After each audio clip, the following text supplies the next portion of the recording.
9 na tayo. Okay, this session is being recorded. So again, before I turn over the floor to our teacher for today, can you turn on your screen? Paki-turn on po ang inyong mga screen so that we can take your attendance. Go ahead. Yan, ready. Let me take a picture. Ready? 1, 2, 3. Smile. And then another one. Another one. Page 2. Ready? 1, 2, 3. Smile. Yes. Nice. Thank you. Salamat po. Okay. Let me go ahead and give a brief introduction. Of course, we are on the third session in our eldership training. We hope that you are being blessed and kayo po ay napapagpala sa ating gawain. Remember, we have laid down in session 1 the vision and mission of Lighthouse. Of course, yung ating framework of leadership, which is pastor-led, elder-protected, Holy Spirit-filled, right? Servant leader-fueled, Christ-centered. Nilatag po natin yon. At mahalaga ang mga bagay na iyon para sa ating liderato. And then, come session 2, of course, Pastor Jonathan Aranton shared to us how it is to be a model, a mentor, and a mainstay to the pastors. Mainstay to the pastors, mentor to the new generation, and a model elder. Right? At ngayon naman po, tayo ay pagpapalain ng ating butihing theologian, our resident theologian in the national office. Tayo po ay pangungunahan niya para mapag-aralan yung 12 prinsipyo. Okay, the 12 principles of ministry is very important. And later on, we will also share the material with you, right? In hopefully in Word or in PDF form, so that you can still review it. Okay? Again,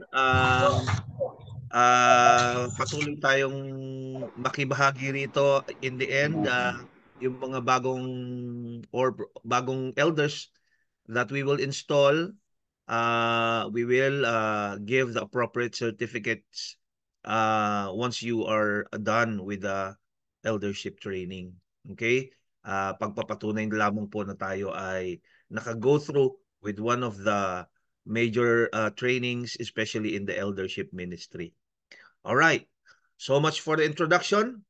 Maraming salamat again sa inyong pakikiisa. Let's welcome Pastor Jun Rupa. Good morning po. Thank you, Pastor Well, Leo. sir. Correct ko lang po, hindi po ako theologian. Tulog dyan po ako. Tulog dyan. Magandang umaga mga kapatid. Meron lang po akong isang request para po ma-maintain natin yung peace and order dito sa Zoom. Okay lang po ba na make sure nyo lang po na nakamute kayo para po later na lang kung meron kayong mga tanong or gustong i-discuss, doon nyo na lang po i-unmute. Pero for now po, during the discussion, at least po ma-lesson po yung some distractions and disruptions. Ang request ko lang po is ma-mute lang po yung mic kung okay lang po sa inyo. Thank you po mga kapatid.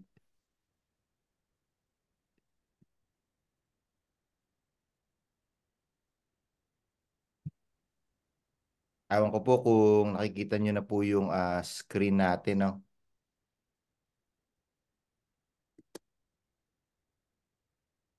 Kita nyo na po yung screen o maliit o... Yes, sir. Alright.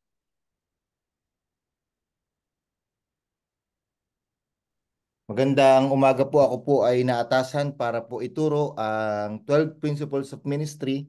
At ito po ay galing kay Warren Weir. Pastor Alex, tulungan mo ako sa pronunciation nito. Worsby. Worsby, Pastor, Worsby. Worsby, yan. Warren Yeah. Worsby, Tito Warren. Sa kanya po ang libro na ito. At expanded po ng ating former senior pastor na si Pastor Albert Clavo. Salamat Pastor Leo for that wonderful prayer and overview po ng mga nakaraang mga lesson. Tayo po ay nasa pangatlong lesson na. At ang pag-uusapan natin ay about ministry. At maganda magsimula kapatid, no? How do you define ministry?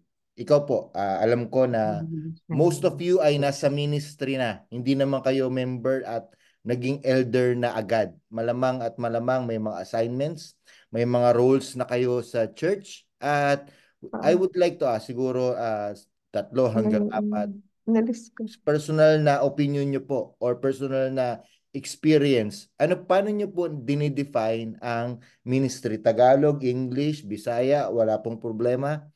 You can unmute your mic if you want to say something or if you want to raise your hand. How do you define ministry? Sige po.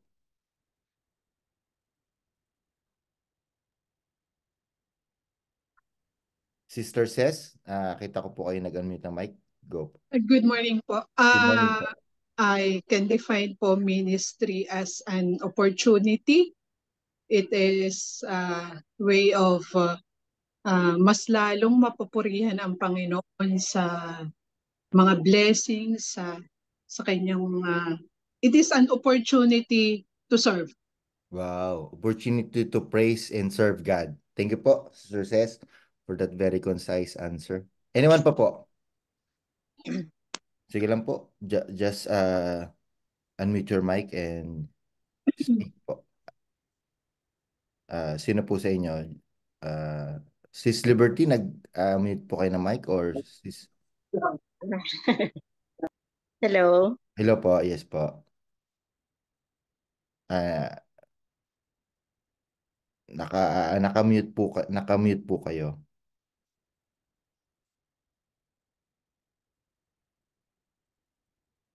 Baka na ano lang na unmute. Anyone po who would like to answer this? How do you define? Wala pong mali at tamang sagot ha. Gusto ko lang po makuha yung perspective nyo po. Ako po, Pats. Sige po, sige po. Para po sa akin, ang ministry is a privilege. Privilege. Privilege po para maglingkod sa Panginoon. Yun. Ito ay pribilehiyo na ibinigay ng Diyos para maglingkod sa Kanya. Very good. Thank you po. Anyone pa po? Isa o dalawa pa na would like to share? Ako po. Sige po. Sis Janet. Go po. Okay po, magandang umaga po. Ang ministry po ay ito po yung mga areas po ng ating pong simbahan where we can serve the Lord at ang ating church by evangelizing through experience to encourage, to equip, to empower, to engage with them and to extend. Including din po yung how to administer yung mga activities po din ng church natin. Alright. Thank you po. And all for His glory, of course. Amen. Thank you, Lord. Dapat orderly, no, sa ministry kang. Last one po, yung hindi makakatulog pag hindi nakapagsalita. Pastor. Sige po, Sis Eva, ikaw ba yan? Sorry, naglolo ko eh. Nancy. Ministry is where you can be used by the Lord. It's an honor and a privilege to be used in the ministry, to be the kind of person that God wants you to be, and for you to be given the chance to be the best version of yourself in serving the Lord. Wow, thank you, pang Miss Universe. Hindi ko naman susundan yun, Sis Eva. Thank Pero you. tama yung sinabi mo, okay yun. Maganda yun. Maganda yun. Magaganda po ang mga sinabi nyo. At tulad nga po sa definition ng ministry, sa Greek po, sa original word, ito po ay diakoneo. From the deacon, if you're familiar with that, meaning to serve, or doluyo or doulos, meaning to serve as a slave. So yan po yung parang pinaka, dyan po nanggaling yung word na ministry. In short, to serve. Nasa ministry po tayo is we want to serve God. Tulad nga po ng mga sinabi nyo, an opportunity to serve, an opportunity to praise God, para maibigay natin yung talent natin sa Panginoon. And para po mas lumalim po natin yung pagkaunawa natin, no? Gusto ko lang pong ibigay sa inyo to. Ephesians chapter 4 verse 11 to 13.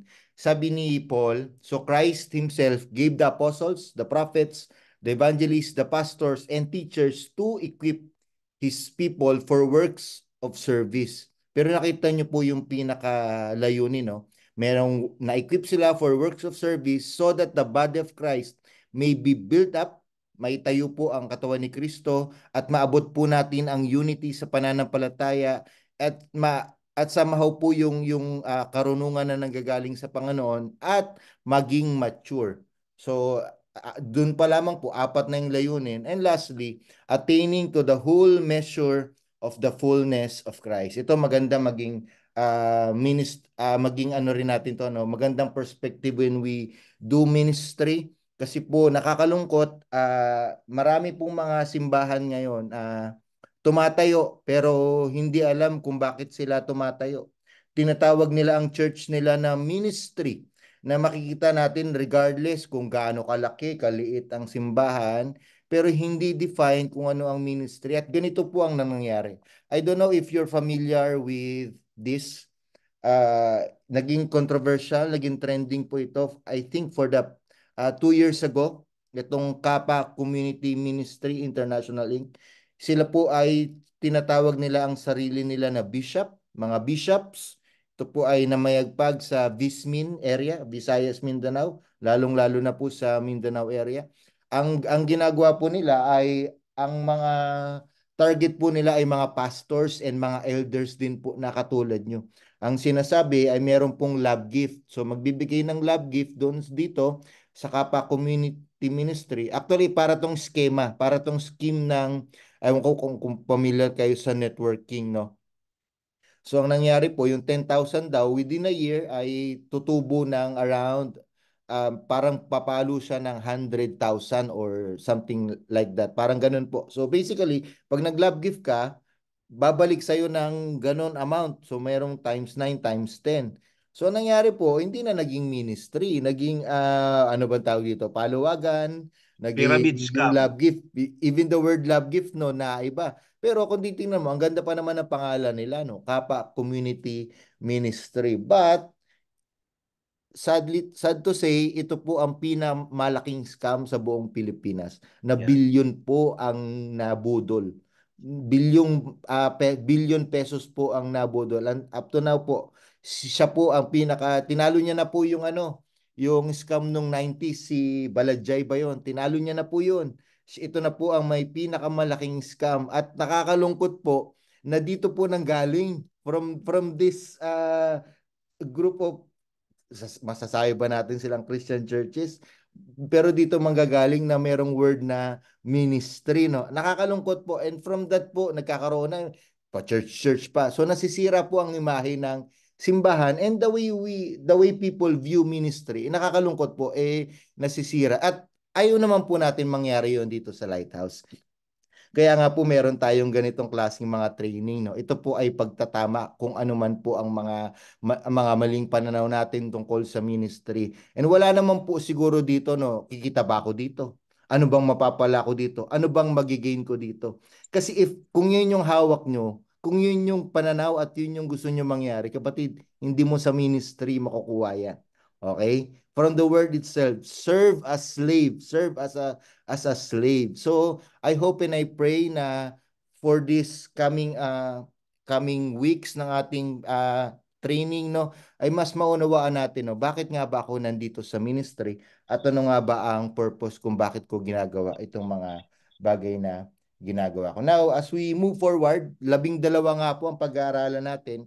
At sa bawat isang principle po, ito po ay tatakbo ng 1 oras. So meron po tayong 12 oras na mag-aaral po ng biro lang po.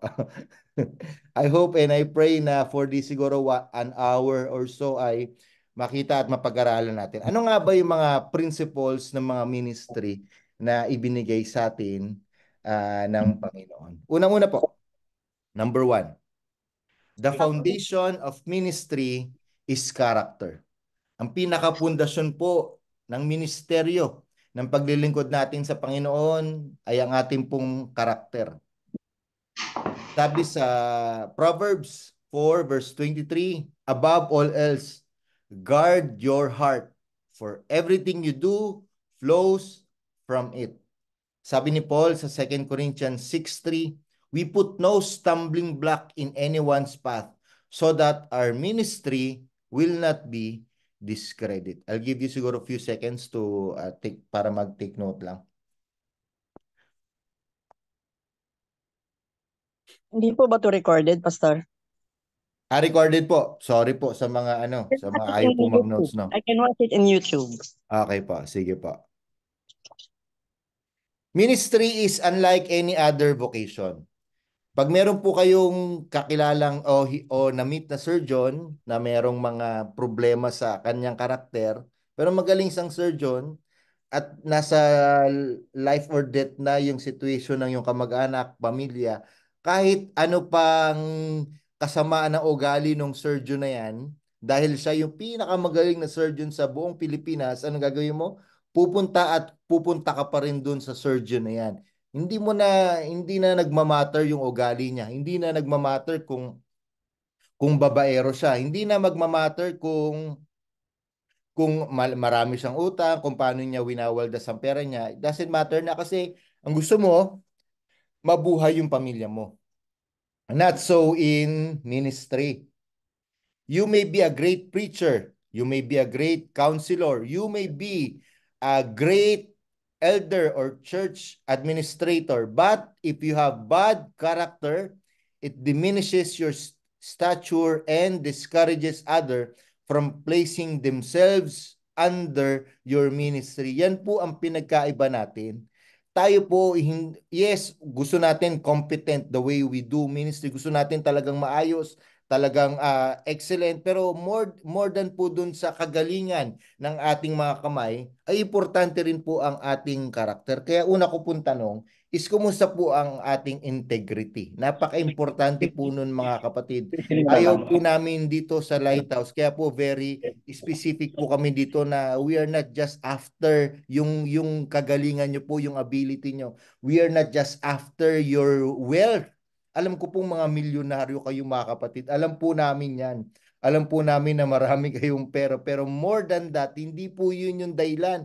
Bakit po kayo nirecommend ng inyong mga pastors, no? Hindi po yun yung isang dahilan lang. Ang pinakadahilan po ay ang inyong karakter. Nakita po, nagre-reflect po ang pagiging Christ-like po sa inyo. And I pray na hindi dahil sa magiging elder kayo, kundi dahil tayo ay Kristiyano. Okay? Tayo ay anak ng Diyos, kaya nandun yung integrity natin. Kapatid, ang hirap naman, no? Elder ka, pero ikaw yung kilalang bungangera sa lugar nyo, no?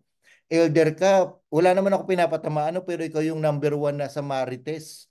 Pastor Good Samarites naman, no? Parang ang hirap naman kapatid. Elder ka, pero ikaw yung unang naninira ng mga kapatiran natin. Ikaw yung unang may chismax. Ikaw, anong chismax ngayon? So parang ang hirap naman. Elder ka, pero ikaw yung number 1 na mananaya ng loto o alam mo yun, unang tumataya. Ikaw yung number 1 na sugalero, number 1 na, ang tawag dito, na manginginom sa inyo, no? Elder ka pero meron kang side chicks, ika nga.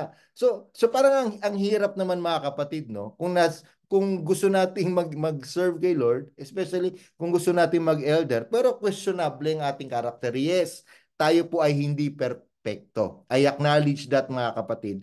May mga pagkakamali, minsan nagkukulang pa rin tayo. Pero ang tanong, lifestyle po ba natin ito? Okay. Kung yan po ay lifestyle natin, yan po ay questionable. Minsan po, bibigay talaga tayo. Minsan po talagang dadaba tayo. Pero ang tanong, ang sinasabi ko po dito is lifestyle ba natin ito mga kapatid? Itong kasalanan natin, yung integrity natin na naki-question. So ulitin ko po, napaka-importante po ng karakter. Dahil yan tulad nga po ng number 1, yan po ang pinakapundasyon natin sa lahat. Mapunaan na po tayo sa lahat ng bagay. Kahit sa pastor, si elder stutter magsalita, ang haba mag-giving, ay si elder po, okay lang po yun mga kapatid. Paano po natin yan? Ang tawag dito, matuturo, madedevelop po natin yan. Pero pag ang character na po ang na-question sa atin, isa po yun sa mga bagay na kailangan talagang ipanalangin at kailangan talagang ipag-prayer and fasting. As an elder, we charge you po, you are called upon to exhibit the highest level of character and integrity both in the church and outside. Lagi ko nga pong sinasabi, di ba, ang hirap no, sa church, hallelujah, pag sa bahay, hayop ka, di ba?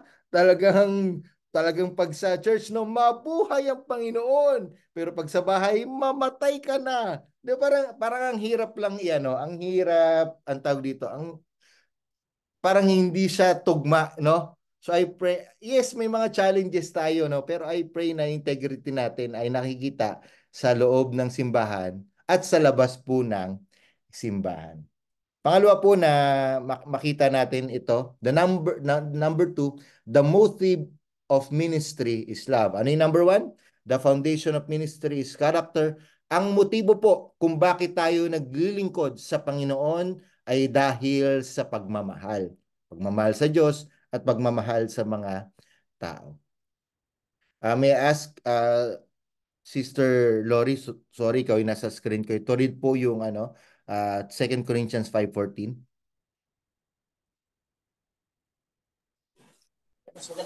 Ako po ba, Pastor? Yes po, Sis Lori, kayo po. Yes po. Sige po. 2 Corinthians 5 verse 14. For Christ's love compels us, because we are convinced that one died for all, and therefore all died. Thank you po. Si Brother Reynold, pabasa po ng 1 Thessalonians 8-10. 1-12 po talaga yan, pero for the sake of time, verse 8-10 lang po yung babasahin natin. Brother Reynold. Okay. 1 Thessalonians chapter 2 verse 1-12.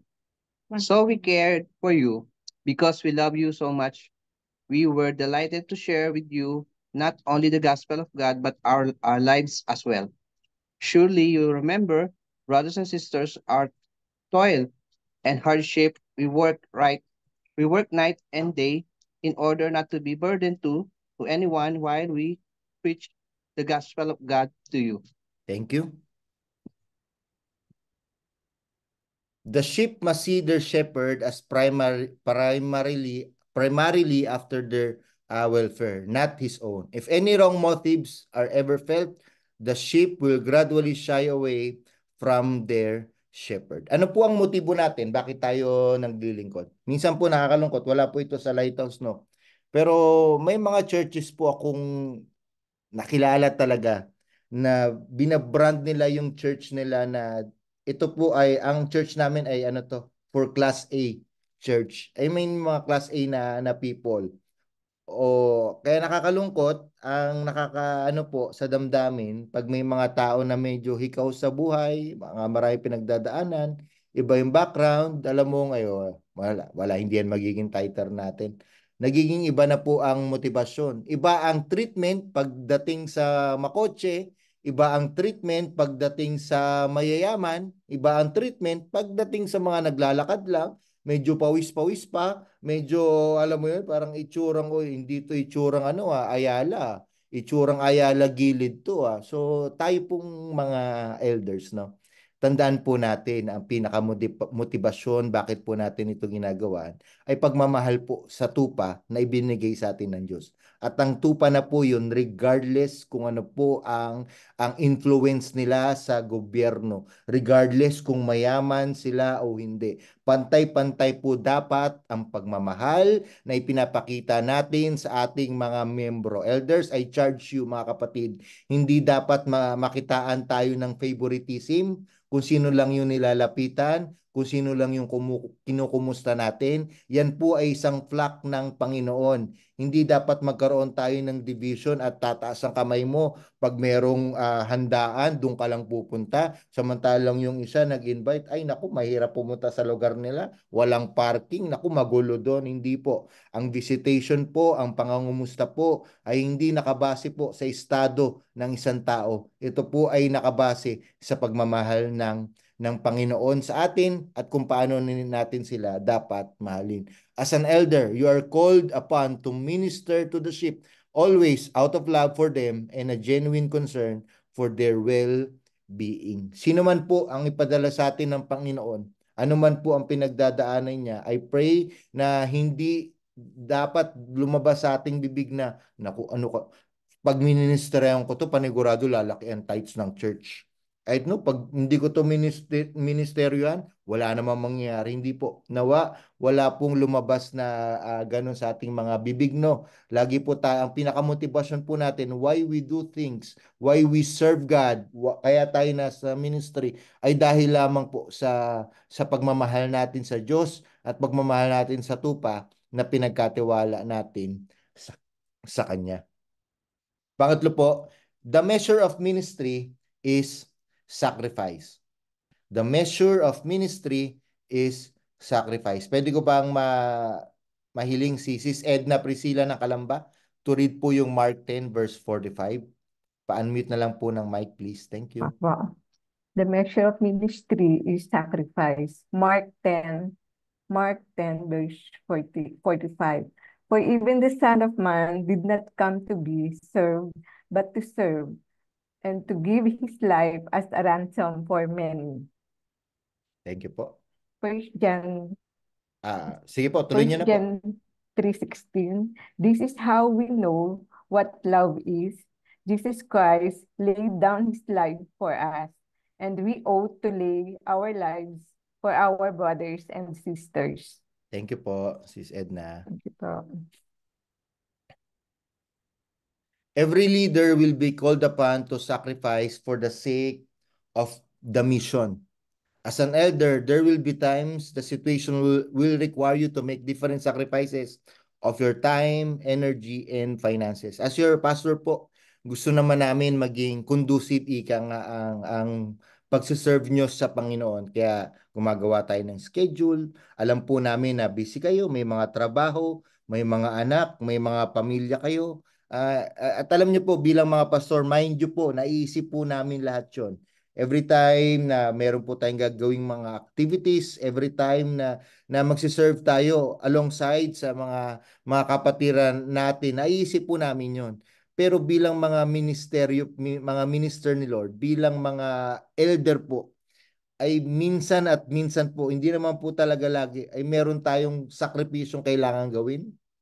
Minsan po yung ikakain na lang natin pag merong member na tumawag, pag merong nag-prayer request. Ewan ko po kung na ano nyo to, no? Na pastor o elder ganito, please pray na for provision kasi 3 araw na kami hindi nakain, no? Samantalang ikaw, pasubukan na, no? Yung mga ganung mga sakripisyo po na maghahanap ka ng dilata, maghahanap ka ng bigas, mag-ano ka ng nasubi mong pera, kukuha ka dun sa nasubi mong pera, yun yung mga talagang ika nga ang tawag dito na hindi naman na talaga kailangan, pero dahil sa pagmamahal nyo doon sa tupa, willing kayong magsakripisyo kahit out of your pocket na, kahit alam ikaw din may pinagdadaanan, at bilang mga elder, meron talagang mga oras, merong mga araw talaga na pag nakita mo yung need, pag nakita mo yung pangangailangan sa simbahan, talagang Lord, kahit anong prayer and fasting ko, alam kong to sa akin, tawag dito, it will cost me really something when I give this. Pero dahil sa pagmamahal mo sa Panginoon, sa pag gusto mong paglingkuran siya, sa sakripisyo mo yon. So hindi lang po yung finances, pati yung oras po natin, no. Tayo po mga elder, naiintindihan natin na hindi tayo Zimbabwe. Alam niyo yung Zimbabwe, mga kapatid, yung taga Zimbabwe. Pagka Zimbabwe, di ba? Yes. Hindi tayo basta taga Zimbabwe lang, tayo ay taga Galatia. Alam niyo yung Galatian? O gala ng gala. 'Di ba? Yun yung natin, gala tayo ng gala. Maraming mga panahon na yayakagin ka ni pastor.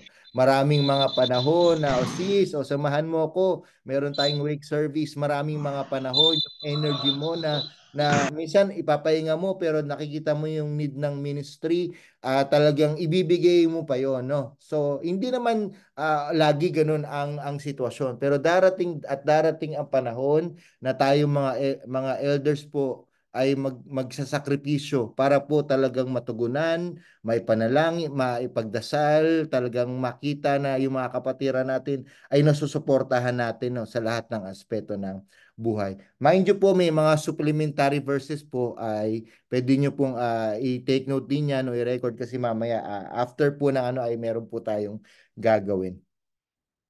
Sacrifice. So ano nga po yung unang tatlo? Para at least magkaroon lang tayo ng konting review. Ano po yung una? The foundation of ministry. Ministry is character. Character. The motive of ministry. Love. And the measure of ministry. Ang sukatan po ng ministeryo Ministry of ay love. ang sacrifice. Pangapat po. The benefit of ministry is growth. Yan naman po ang maganda sa benepisyo ng ministry ay mayroong paglago. At dito po, ay sabi ni Warren Wiersbe, ay mayroong tatlo pong klase ng paglago. Una, growth upward with God. The leader always grows more than the member because he is the one who studies the lesson beforehand and who prepares himself spiritually for ministry. Yan ang maganda, kapatid, no? When we serve God, ay sa paglilingkod sa ministry na ginagawa natin sa Panginoon, tayo rin ay lumalago.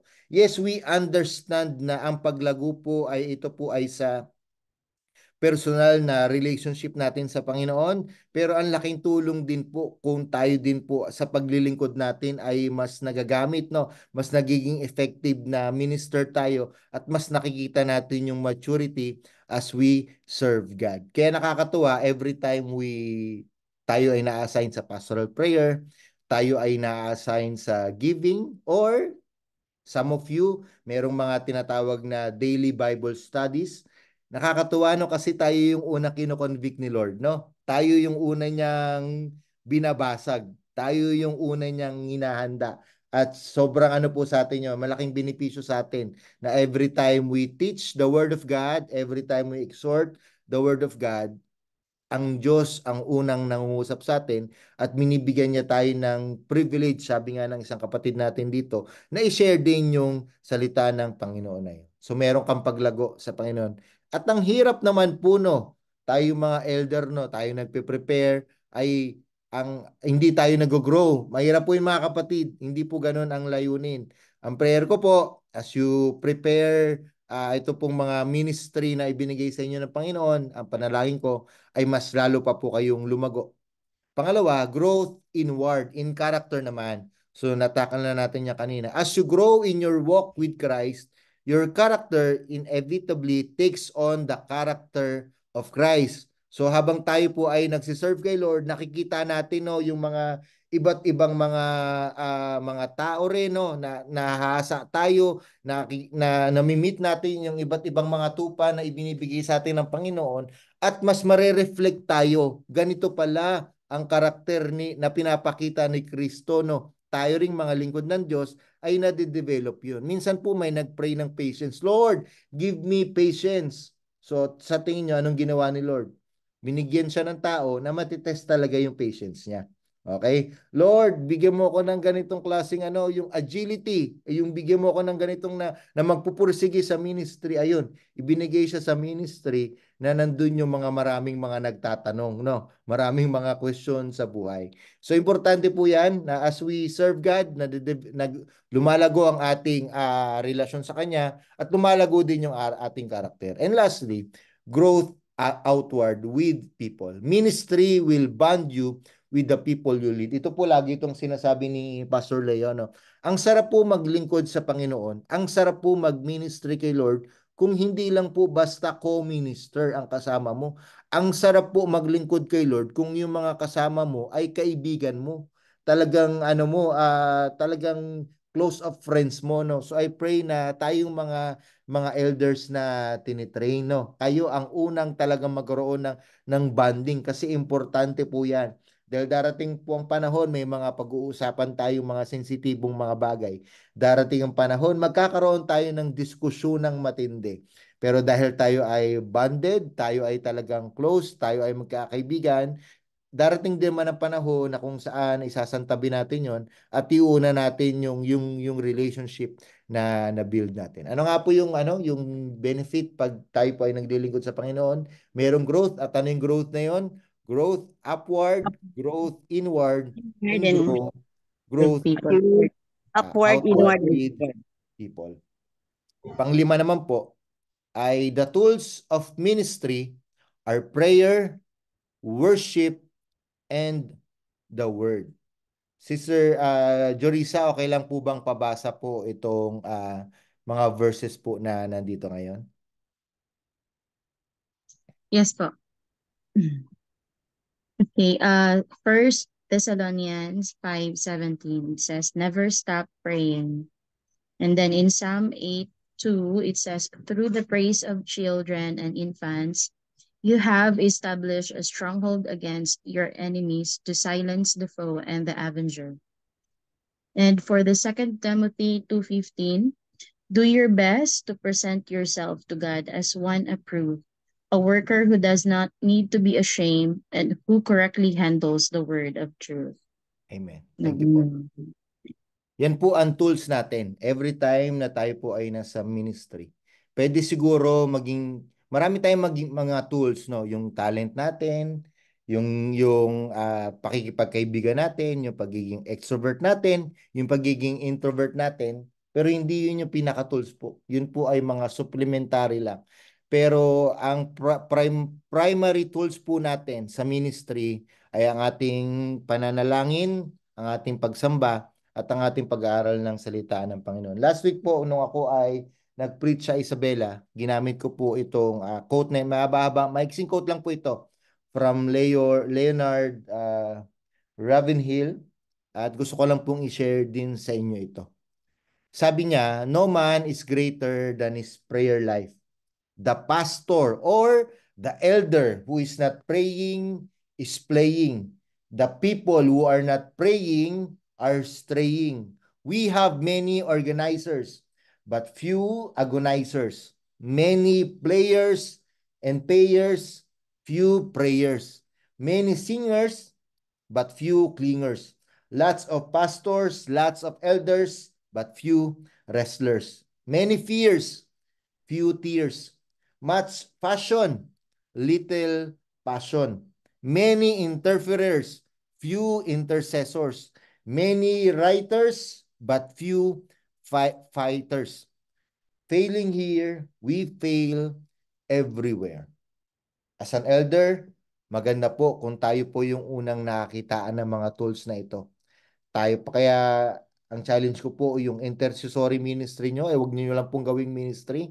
Tayo po dapat ang unang nananalangin, no? Bago tayo siguro magkaroon ng agenda sa ating simbahan. Pangunahan natin ng panalangin. Hindi lang po basta opening prayer, no? Ilatag natin kung ano yung mga prayer concerns, prayer for the lost, prayer for our members, prayer for the church, pray for our government, no? I pray na tayo po yung unang makitaan nito. Hindi lang po yung tools sa prayer, no? Kundi yung tools sa pag-worship, no? Tayo po maging lifestyle natin ito. Hindi dahil sa meron tayong titulong elder ay doon lang tayo nag-worship.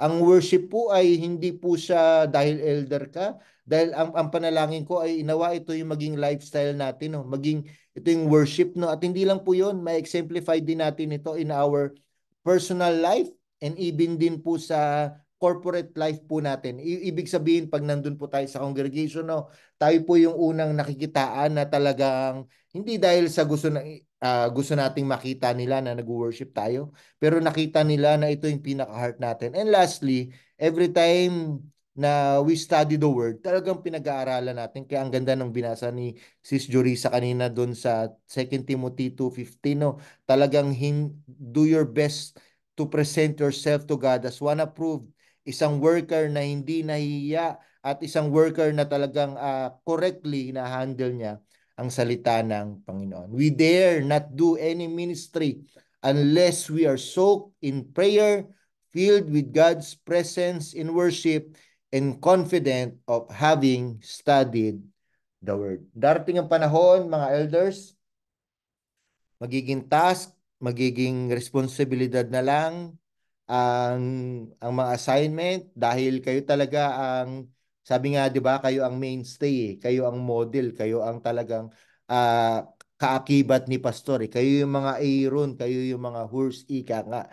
Pero ang panalangin ko ay hindi mawala yung pagbababad natin sa panalangin, yung presensya ng Panginoon, na tayo mismo meron tayong daily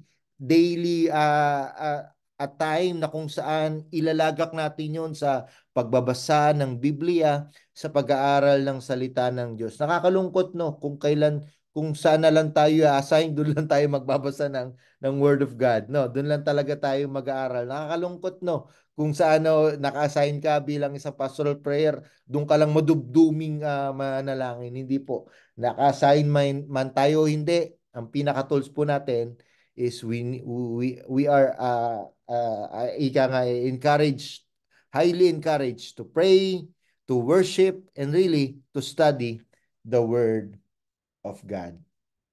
Palapit na po tayo sa halfway, mga kapatid. Pang-anim,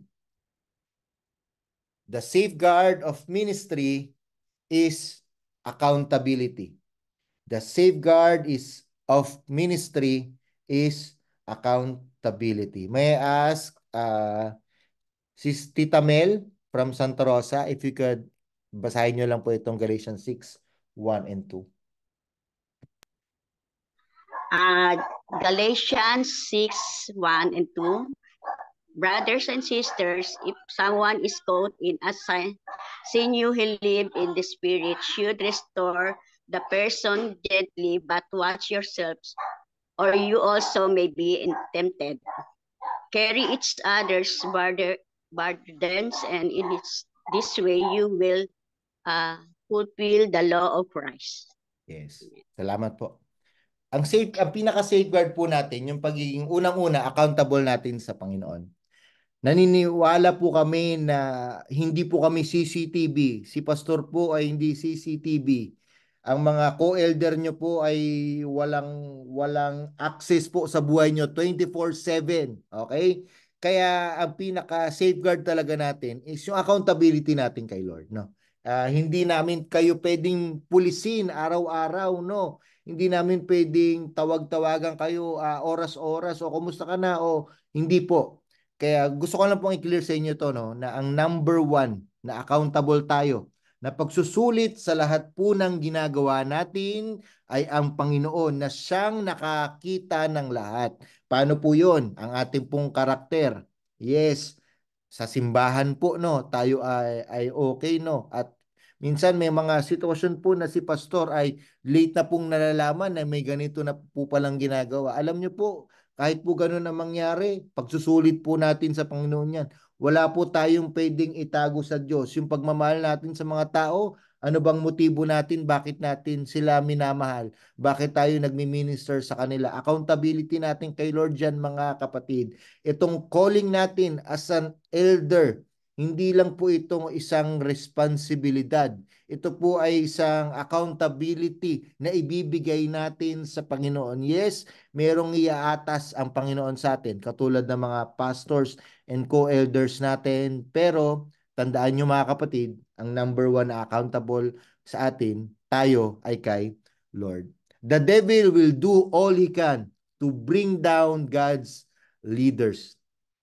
Alam nyo po ba na dati kayong tropa ni Satanas?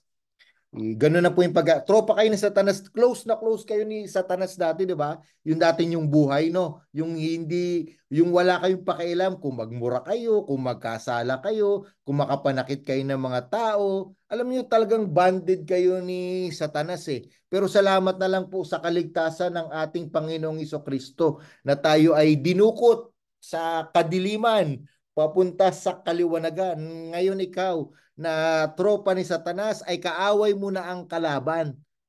Alam mo ba, dahil dyan, mga kapatid, hindi pa rin tumitigil ang demonyo. Hindi pa rin siya titigil na ikaw na dati niyang tropa, nakaaway na ngayon, ang gusto niya, maging tropa kanya ulit. Or kung hindi man, magsusow siya ng doubt sa'yo. Okay? Sa kung ano man ang ginagawa mo ngayon. Kaya darating ang panahon, itong bulong ng kalaban, mas lumalakas yan sa panahon ng ating kahinaan. Mas lumalakas yan pag mag-isa lang tayo mga kapatid. Mas lumalakas yan pag sobrang tagun-tago tayo, ayaw natin mag-share ng ating mga problema.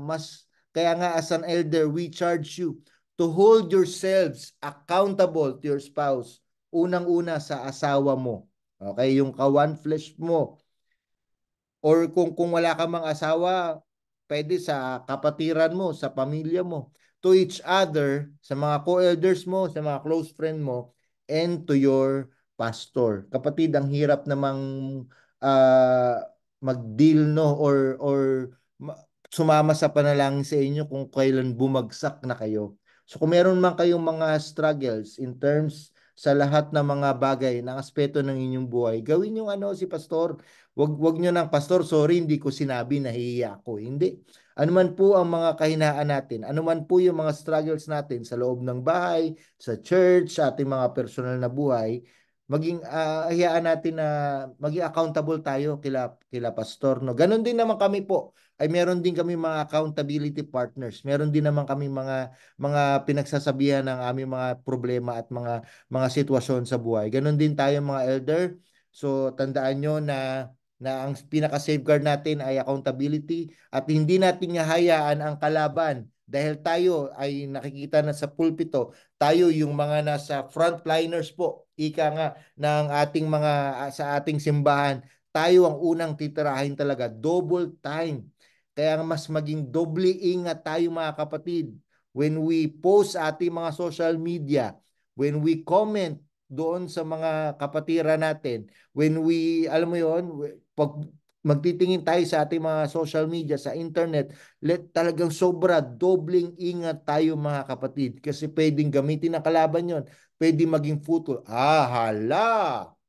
Sasabihin ng kalaban, ayan, pastor-pastor pa naman, elder-elder pa naman. At ayaw natin mangyari yon mga kaibigan. Kaya, hayaan natin na maging accountable tayo sa Panginoon at sa mga tao na inassign niya sa atin. Amen?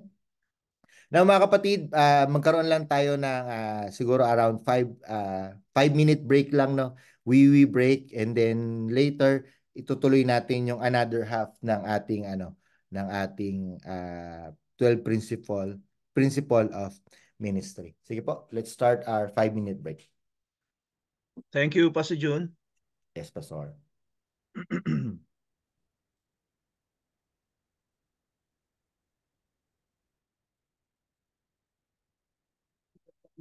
Wait, B.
Alright?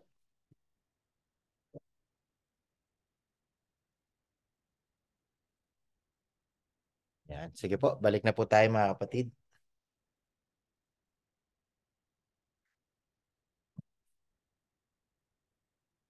Review lang po no, nung unang anim na foundation po ng ministry.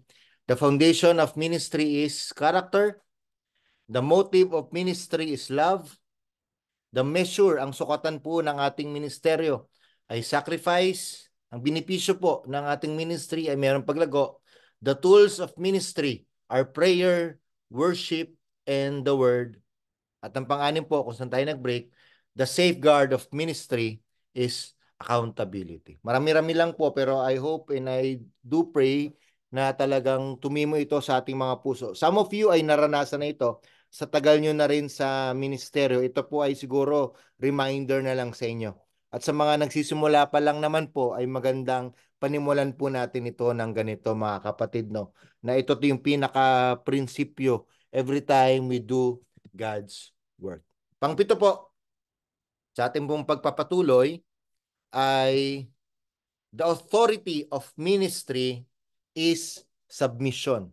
Ang ating pong authority when we do ministry ay submission. May I ask po, sino ba pwede magbasa? Sister Ses Cayetano from Breakthrough, kung pabasa lang po itong Ephesians chapter 5 verse 21. Thank you. Okay po, Ephesians chapter 5 verse 21, submit to one another out of reverence for Christ. Amen. Salamat po for reading. Ito yung mga talagang nasusubok tayo mga kapatid. Alam natin yan. Maraming dahilan. Siguro epekto ng sa kinalakihan natin, no? Kasi nung mga bata nga, mahirap tayo mag-submit, no? Dumating sa panahon na sobrang tayo yung maraming ambisyon sa buhay, mataas ang posisyon, talagang sobrang alam mo yon, hindi Lord. And sa ministry ay hindi po ganoon ang kaso. Kahit ano po ang posisyon mo sa buhay mo po, tayong mga elder, ang pinaka-authority na meron tayo ay matuto tayong dapat mag-submit. Unang-una, mag-submit tayo, sino ba ang iniligay ng Panginoon sa posisyon na yon? Ang panalangin ko rin po ay hindi maging, tulungan niyo ako sa term kung tama ito, yung person-centered, yung ating pagsunod sa Panginoon, yung enthusiasm natin. Halimbawa, si Pastor A ang pastor ngayon. Magsasabit ako sa kanya, full talagang full throttle, Pastor, I will fully support you. 'Di ba? Kaso nagkaroon ng transition si Pastor B. Si Pastor B, itong example lang to walang yan hindi yan acronym si Pastor B, ang problema, nagkakaproblema kayo. Punta ka sa... Oo, sige, sa kami pupunta. Anyway, pupunta sila kung saan yung mga diskusyon na nila, yung mga usapan nila. At alam mo, siya na yung papalit sa leadership. At ikaw ngayon, Lord, nagkakaroon ka ng challenge, no? Susunod ba ako dito? Magsasubmit ba ako dito? O yan, sulat mo yung 85. I-mute ko lang po. 856. Pa-mute na lang po muna, please. Thank you. Bawal pong networking. Wait po. Naka-share po kasi ako, kaya hirap po ako sa pag-mute. Wait lang po. Alright. Nasaan ako? Yun. Sumusunod tayo, unang-una, hindi lang dahil dun sa tao na nasa posisyon. Sumusunod tayo regardless kung sino man ang inilagay dyan ng Panginoon. And as an elder, yun yung number 1 na role natin, is to submit. Kung sino man po ang inatasan na mas mataas sa atin in terms of leadership structure. Okay? Kahit hindi mo man yan nakasundo, kahit na, alam mo yon, dahil po pag hindi tayo nag-submit, gulong-gulong po ang mangyayari. Ang ibig ko pong sabihin ay meron pong domino effect na mangyayari po. Every time na magpipreach si pastor, ayaw mo nang umattend o kinikritik mo na siya. Every time na may gagawing ministry activities, pag mayroong vision casting, si pastor, ang tendency po ay i-resist mo na yon.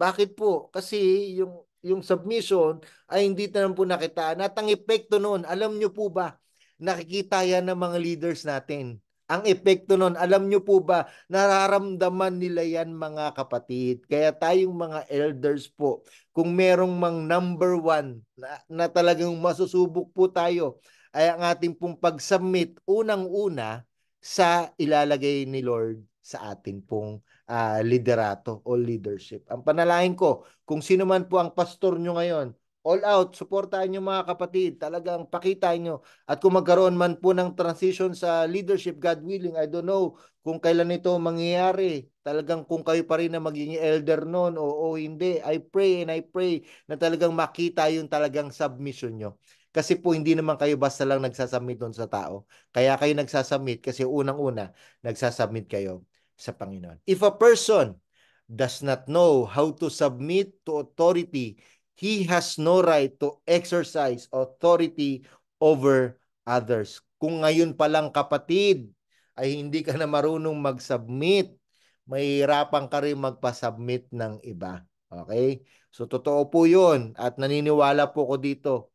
Kung ikaw merong issue sa submission, panigurado po kung sino man yung mga hinawakan mo ay magkakaroon din ng issue pagdating sa submission. As an elder, you will have authority over others. Yun naman po yung responsibilidad na meron tayo, ay inaatasan tayo ng meron tayong authority in terms of leadership sa kanilang buhay, influence. They will observe how you handle those moments when your pastor or other senior leader has to take you aside for needed guidance and correction. Alam niyo po, hindi naman tayo perfect. May mga words tayo, may mga nasasabi tayo. Ako, guilty po ako dyan. Sa ko pong tao, ang pangalan nito. And I remember this. Kinonfront ako. Hindi naman confront, loving confrontation. Pastor Tan Aranton, siguro way back pa ito, around 2018 or 2019. Talagang with love, no? Talagang, Pastor, hinahinay lang tayo sa mga natin sa mga jokes. Hinahinay lang tayo sa yung mga ganon. And for me, magandang po yun sa akin kasi minsan na blind spot ko pala yun na blind side na pala ako sa ganong mga moment. I can retaliate. I can say, hindi pastor, yun ako eh. Pero kailangan ko yun mga kapatid. At ngayon, nagiging aware na ako. Palabiro pa rin naman ako. Hindi pa rin naman nawawalain. Pero alam mo yun, ang tawag dito, mas nagiging aware ako because of that guidance and correction na ibinigay sa akin ni Pastor Tan a few years ago. I think that was 2018 or 19. If you pass this test, then you will have the moral authority to take a member aside for guidance and correction. So yan po yung pampito natin. Ang pinaka authority natin ay submission. Pangwalo po, the passion of ministry is souls. Why we do ministry? Bakit tayo nagpapupursige? Dahil po sa mga kaluluwa na nangangailangan po ng Diyos at nangangailangan ng kaligtasan. Sino pa ba yung Sister Eva Reyes from Calamba, pwede mo bang basahin itong Luke 19 verse 10? The passion of ministry is souls. Luke 19:10. For the Son of Man came to seek and to save the lost. Yes. Thank you po. Thank you. Darating ang punto sa season ng ating buhay na marami tayong gagawing ministry. Sino po sa inyo dito ay merong thumbs up lang po or taas ng kamay ay meron 2 o 3 ministry sa inyong simbahan na ginagawa? It's either part kayo or kayo ang leader. Sige nga po, taas nga po ang thumbs up lang po para makita ko lang, no?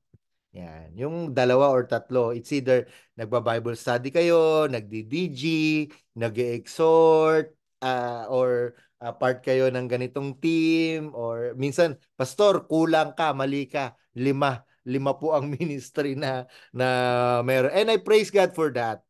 Yun po ay talagang simbolo kung gaano nyo kamahal ang Panginoon.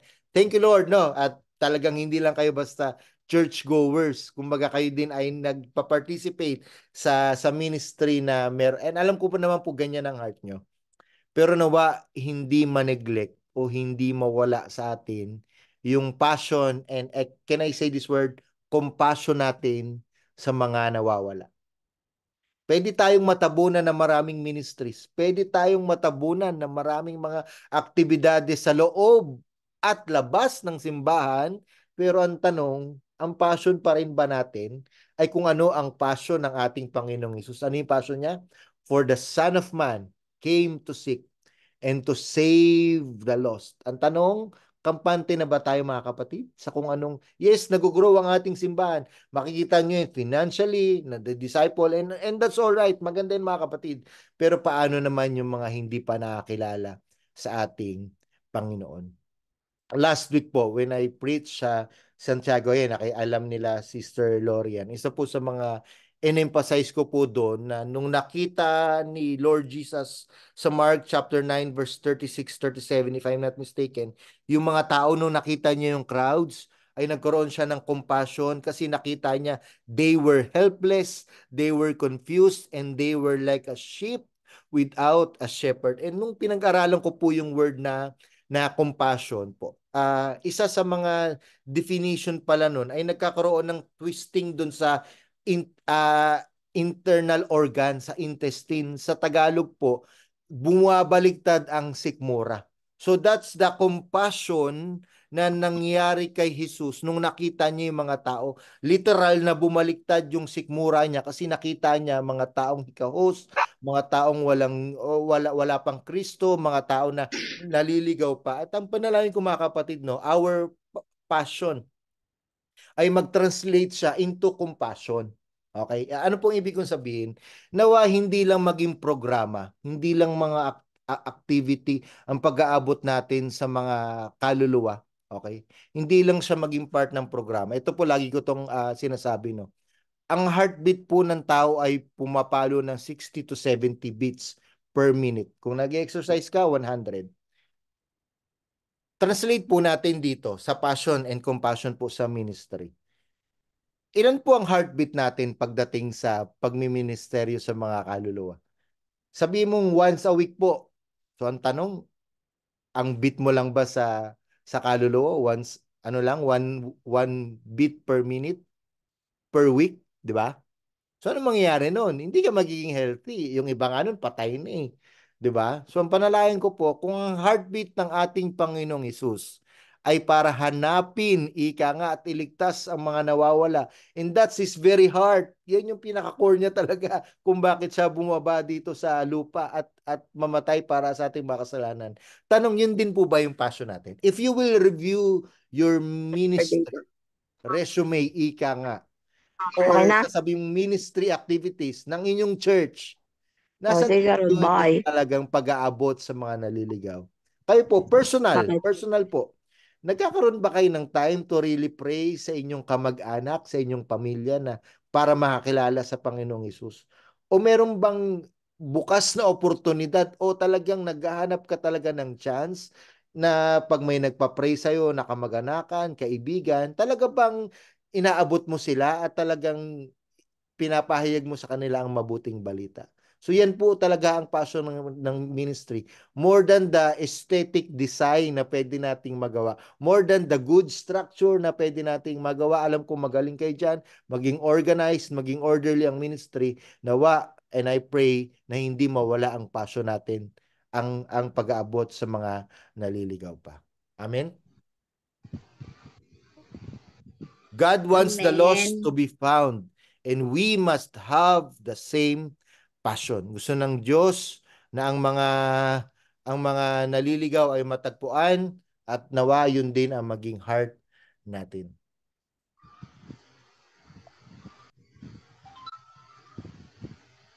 Number 9, the end product of ministry is disciples. Sino pa bang hindi nakabasa?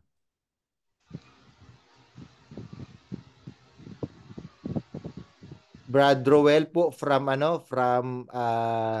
Breakthrough. Okay lang po bang pabasa po itong Great Commission po natin?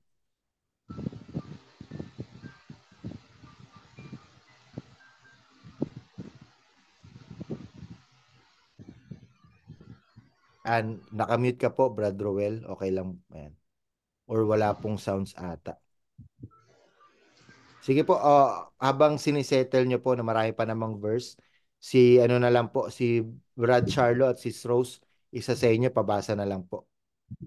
Habang inaayos lang ni Brad Roel.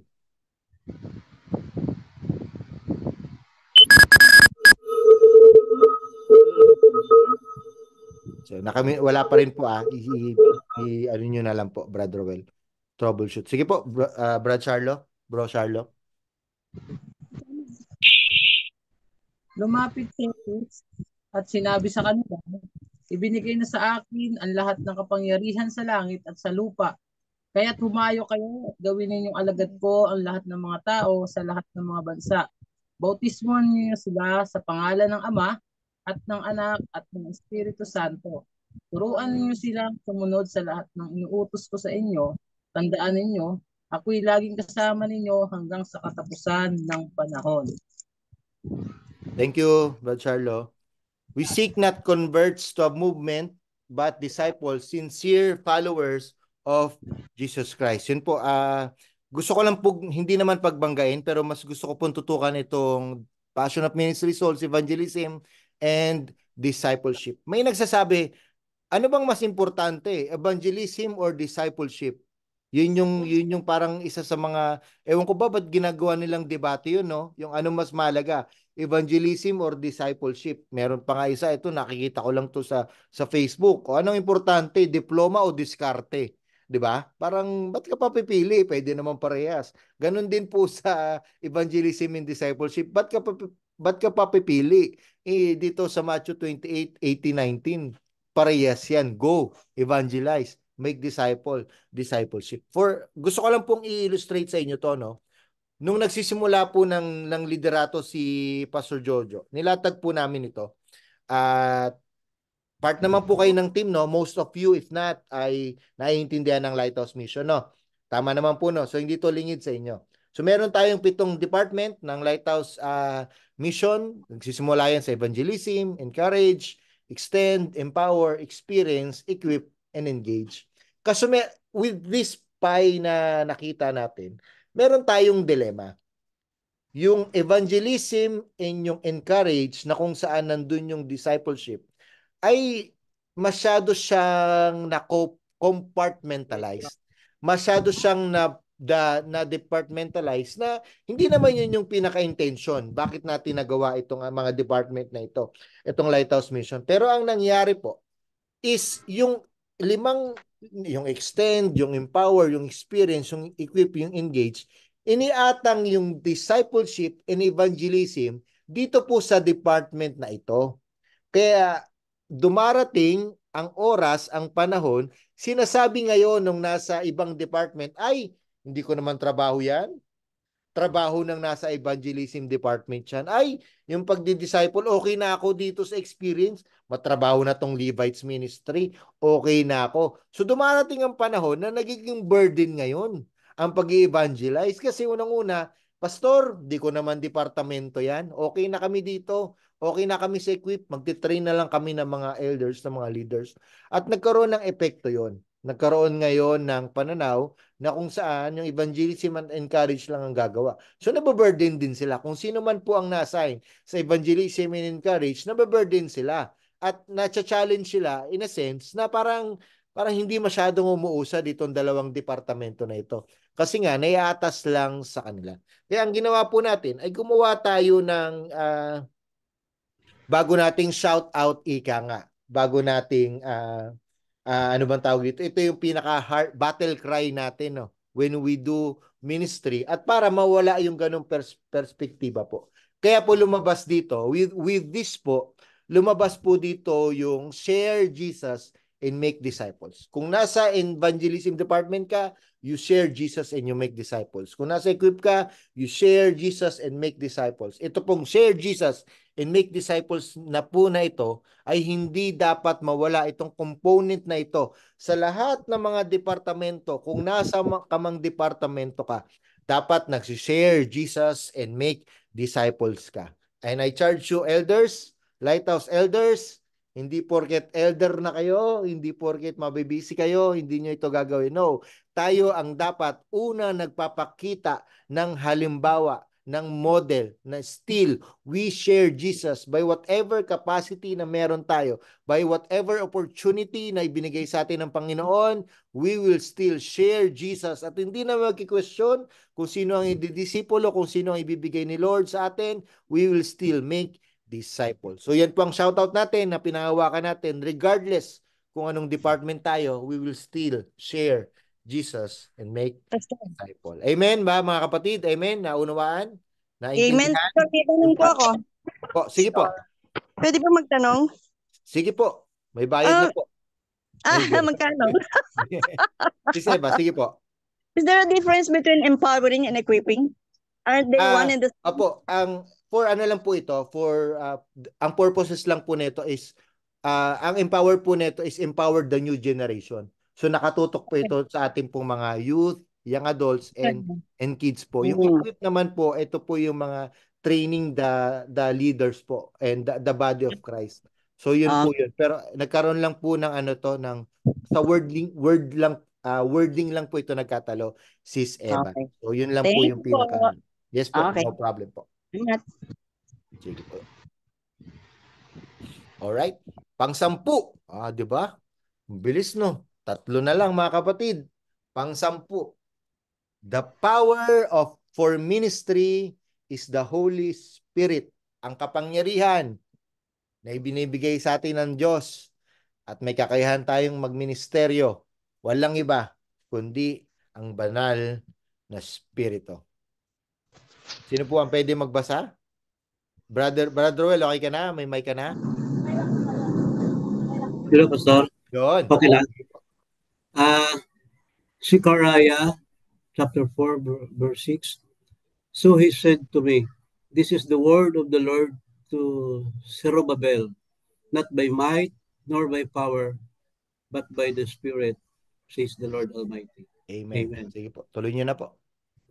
1 Corinthians chapter 2, verse 4 to 5.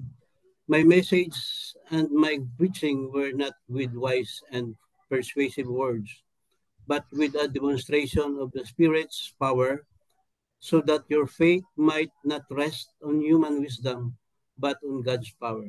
Amen. Thank you po. Tuloy ko na. While we thank God for our abilities, knowledge, and skills, only the Holy Spirit's anointing will enable us to speak to people's heart and draw them to Christ. Kahit gaano tayo kagaling magsalita, hindi ito magkakos ng transformation sa mga tao kung wala po ang kapangyarihan ng banal na Espiritu. Bilang mga elders, bilang mga leaders po ng church, hindi tayo magsasalita kung alam natin na hindi tayo kakasiyahan ng banal na Espiritu, kung hindi natin back up ang banal na Espiritu. Kasi every time we exhort the Word of God at wala ang infilling, wala ang anointing ng banal na Espiritu, mamomotivate lang natin sila, tatawa lang sila, iiyak lang sila. Pero ang tanong, nagkakos ba ito ng transformation sa buhay ng mga tao? Yan po ang isa sa mga role ng banal na Espiritu, mga kapatid. Kaya ang panalangin ko ay, let us always be led by the Spirit. Hayaan natin na ang Lordship ng Holy Spirit ang siyang patuloy na maranasan natin. And let's always live by the Spirit. 3 bagay po, led by the Spirit, let us live by the Spirit, at ayahan niyo po yung Lordship ng banal na Espiritu ang siyang patuloy na maranasan natin. Every time we do God's work, every time we do the ministry of God, unang-una, hindi tayo kikilos hanggat walang basbas, hanggat walang kapangyarihan ng banal na Espiritu. We are Pentecostals. Okay? Yan po ang ating talaga, nasimulan tayong Pentecostals, and we acknowledge the power of the Holy Spirit every time we speak God's word, every time we proclaim the word of God. Alam natin kung ano ang pwedeng gawin ng banal na Espiritu, and it will still that way kung paano tayo kikilos sa mga susunod na panahon, sa mga susunod na buwan. Amen? Pang-11 po. At ito na po yung dinagdag ni Pastor Albert. The model of ministry is Jesus Christ. Ang modelo po ng pagsiserve kay Lord ay si Jesus Christ. Basahin ko na. Follow my example as I follow the example of Christ. Kung meron pong pinakamagandang modelo kung bakit tayo nagmi-ministry ay ang Panginoong Jesucristo. Kaya tayo, familiar tayo dapat sa Gospels. Kasi sa Gospels, makikita natin kung paano niya itrato yung mga tao, no?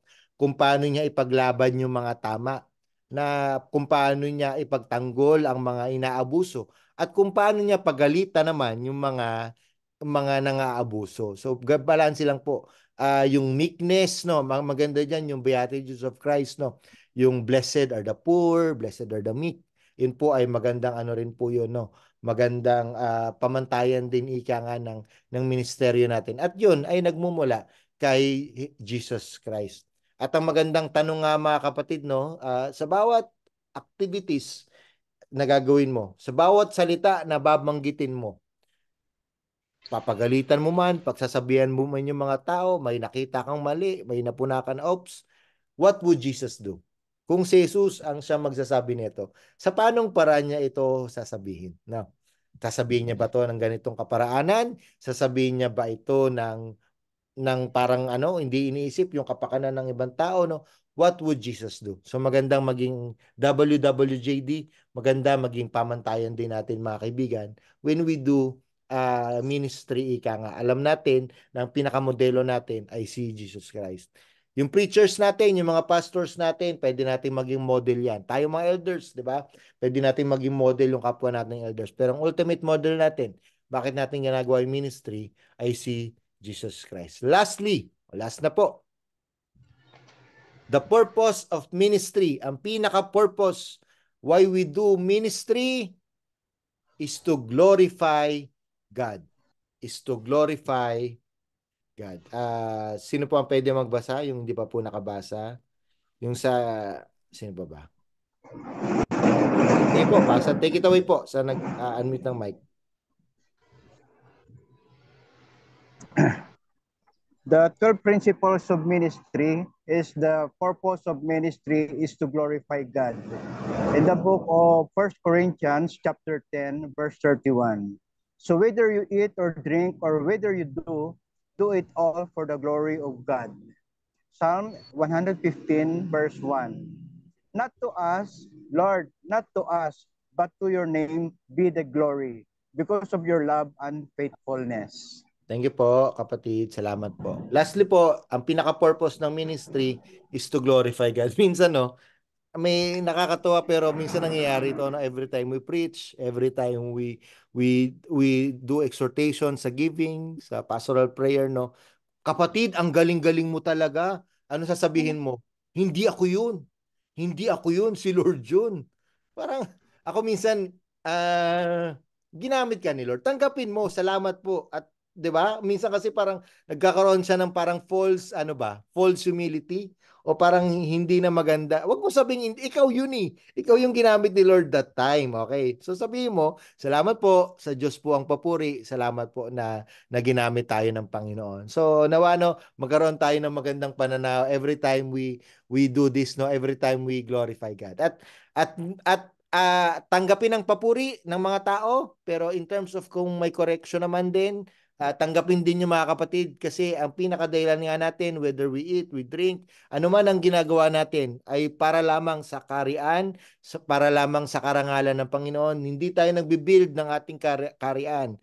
Tayo ay ginagamit lamang ni Lord dito po sa ministry. Kaya anuman po ang ating mga gagawin, sa Diyos lagi ang papuri, sa Diyos lagi ang pasasalamat, okay? At nawa makita yun sa atin, the way we do things, no? Kaya ako, ang acid test ko lagi, no? Kung talaga bang nabibigyan ko ng kapurihan ng Panginoon, pag meron pong nagko-correct sa akin. Lagi po yan. Ito po ang lagi kong acid test. Personally, acid test ko po yan. Pag merong lumapit po sa akin, nag-correct nung ginagawa ko, pag ako ay na-offend, alam ko na tinamaan yung ego ko at alam ko na yun yung time na kung saan na oops, may problema na about this. So kailangan kong itama yon. Kailangan kong i-remind ulit yung sarili ko, kanino ba at para saan ko ba ito ginagawa. Ulitin ko, the purpose of ministry is to glorify God. Why we do not promote ourselves or build our own little kingdoms. Ginagawa po natin ito para po sa karangalan, sa kariyan lamang ng ating Panginoon. Soli Deo Gloria. Lahat po ng ginagawa natin, nakikita man ng tao hindi, na-appreciate man ng tao hindi, na-recognize ng tao hindi, ang pinaka ano po natin is to God be the glory forever and ever. Amen. Amen. Palakpakan po natin ang Diyos. Salamat po for your time na ibinigay. At konting review lang ulit para matandaan natin at hindi natin makalimutan yung 12 prinsipyo bago po tayo magkaroon ng na assignment nyo po. 12 principles of ministry. Unang-una, the foundation of ministry is character. Pangalawa, the motive of ministry is love. Pangatlo, the mission of ministry is sacrifice. The benefit of ministry is growth. The tools of ministry are prayer, worship, and word. The safeguard of ministry is accountability. The authority of ministry is submission. The passion of ministry is souls. Number 9, the end product of ministry is disciples. The power for ministry is the Holy Spirit. The model of ministry is Jesus Christ. And the purpose of ministry is to glorify God. Amen. Tandaan niyo mga kapatid, kung ma-memorize nyo, mas maganda. Para alam natin yan yung mga prinsipyo natin. Every time we serve God, every time we do ministry para sa Panginoon, yun yung mga prinsipyo na panghawakan natin. No? At sa ating pong pagtatapos, ay meron lang kayong assignment. Do a personal Bible study, then personal na pag-aaral nyo, doon sa mga supplementary verses, no? Na ibinigay po. Kaya sabi ko sa inyo, isulat nyo. At ibibigay naman niya ni Pastor Leo later, no?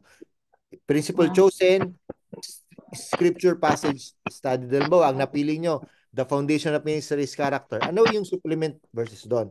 Tapos, isagutin mo lang ito. Who is the leader mentioned in the text as worthy of emulating? Halimbawa, ang binanggit si Paul. Sulat mo si Paul. Ano yung leadership trait na na-simplify niya? Yung character niya ba? Yung pagmamahal niya ba? Bakit itong trait na to important sa ministry? Okay? Bakit importante yun? Yung pinakita niyang pagmamahal sa mga tao, bakit importante? And think about your present ministry involvement in Lighthouse. How will this trait make you a more effective minister? Halimbawa, yung character. Importante ang character kasi malaking tulong ito para sa pagmi-ministry ko sa mga assignment niya po yan. At next week po ay ating babalikan niya, no, para lang at least magkaroon ng konting review. So I hope and I pray for this isang oras kalahati ay meron po natutunan. Siguro po meron ba kayong ibang mga tanong or question lang before we proceed sa ating closing prayer? Pastor Leo, do you have any announcement po? Pastor John. Apo. Alright. Mga kapatid, pwede ba nating appreciate si Pastor John? Palakpakan naman natin. Thumbs up dyan, please. Okay. I'd like to, before we ask questions, can we turn on again our camera lang? And then let's ask Pastor John to take a picture. Lumipat lang ako kasi pastor sa camera lang ako sa cellphone lang. Okay. Sige po, paki-picture na lang pa. Yan. Thank you, Lord. Nice. Nakukuha mo kasi yun. Mamaya. All right. Okay. So yung assignment po natin, okay? Yung pina-assignment sa atin ni Pastor John, hindi naman namin kailangan ng napakahabang sagot, okay? Basta ang importante, meron po kayong maikling reflection, okay? And then meron tayong group chat, right? We have an eldership training 2024 group chat. kung pwede po, doon nyo po i-post para we can share with one another. Ang kagandahan po noon, yung learnings na shinare ni Pastor Jun ngayon ay mas may enhance pa pag narinig natin o kaya nabasa natin yung mga aral naman na natutunan ng bawat isa. So, 2 weeks naman po yan. Okay? This week, wala tayong eldership. Sa susunod na Sabado pa. Okay? So you can post your assignment. Mas maganda po, in the coming days, i-post nyo na agad habang mainit-init pa yung aral na tinanggap natin kay Pastor Jun. Alright? Isa lang mga kapatid, isa lang po na wag niyo pong gawing 12. Oo, yung isa lang po. Pumili lang po kayo ron. Yes, Alam po. kong sobrang marami tayong natutunan from the lessons, but okay. Alright, so again, maraming salamat sa inyo lahat. Post your learnings dun sa ating group chat, and then we'll see you in 2 weeks time sa pagpapatuloy ng ating eldership training. If you have questions, we will entertain it. Okay, kung wala naman, tayo ay mananalangin na. Pastor? Go ahead, sir. Sino po ito? Can we have a copy ng PowerPoint kanina? Just for reference. Ganda kasi yung tulo. You would like to... Ako, Pastor, i-send ko rin po. Send ko rin po. In a while. Po. Salamat po. Salamat. Yep. Meron pa po ba? Okay. Ang ating pong session ay recorded. So, kung meron pong mga elders na hindi naka-join, okay, hindi naka-join, we will make it available. Meron pong link na nasa group chat natin. I-click lang po natin yon. From our breakthrough family, we have given the link kay Pastor Jeric and kay Pastor Nico. Okay, if you want to review the lesson, it's available in YouTube, in the YouTube platform. At yung session 1 and session 2 is also available. Ito pong session 3 ay i-upload natin in a short while. Okay? Ang tapos i-render lang. Alright, so meron po bang mga tanong? Dalawa lang daw yan, maraming natutunan? Yes po. O maraming natutunan yan. Yes po, sino po ito? Ano lang po, pakilala lang.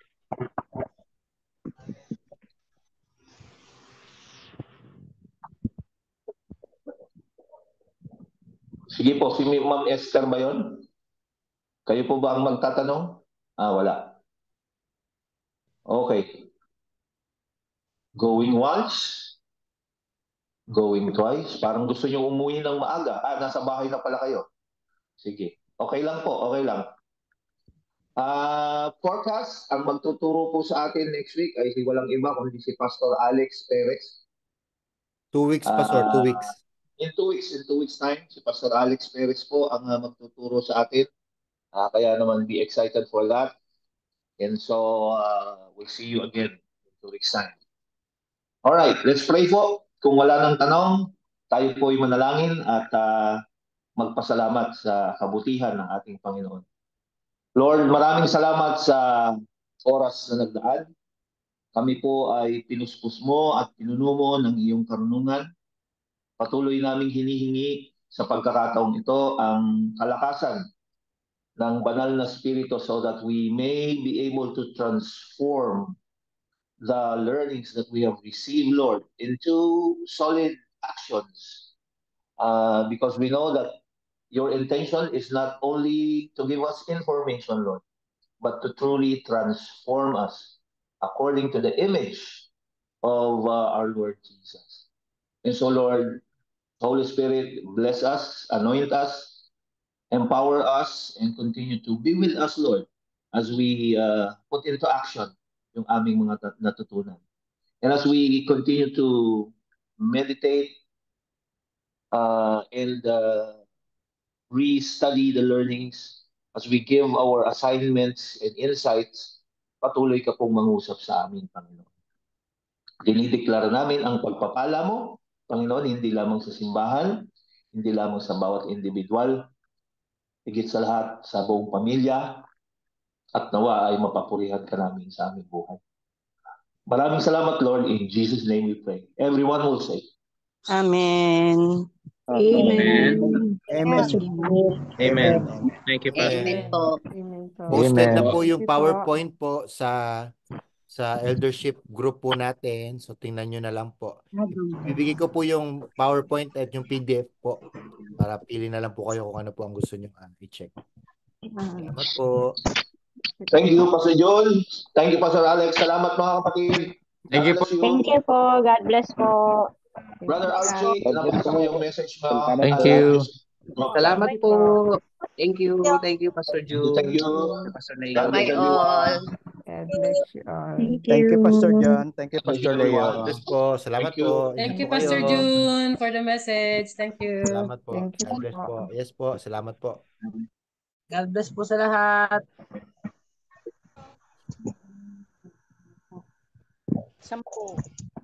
Ending na po. Ending na po.